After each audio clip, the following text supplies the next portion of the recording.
Hi everyone, কেমন আছো তোমরা সবাই? তো এটা বেশ কয়েকদিন আগের আমার কলেজের ভ্লগ। তো সেই দিন কলেজে যাওয়ার পর একটা ক্লাস করেই চা খেয়ে আমরা চলে এসেছিলাম এম বাজারের একটা স্টোরে।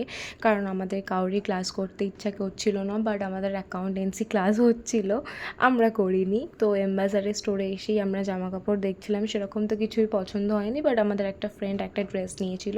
আর এই বটলগুলো বেশ ইউনিক, তাই তোমাদেরকে দেখালাম।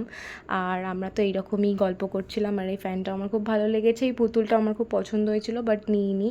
দেন আবার কলেজে এসে একটা ক্লাস করলাম, আর এই দিন ক্লাস করে বেরোতে বেরোতে অনেক লেট হয়ে গেছে। ঘুরলাম, ক্লাস করলাম, এই করতে করতেই 4টে বেজে গিয়েছিলো।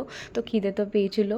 দেন আমরা মিয়ামোড়েতে এলাম, এসে আমি খেলাম চিকেন প্যাটিস, আমার বন্ধুরা খেলো চিজ কর্ন রোল, আর একজন কী নিয়েছিল সেটা আমার মনে নেই। আর আসার টাইমে তো বৃষ্টি শুরু হয়ে গেল, রোজই সেম হচ্ছে, বৃষ্টি পড়ছে, কি আর বলবো, ছাতা ছাড়া তো বেরোনোই যায় না। সো এইভাবেই বাড়ি চলে এলাম। So that's it, by.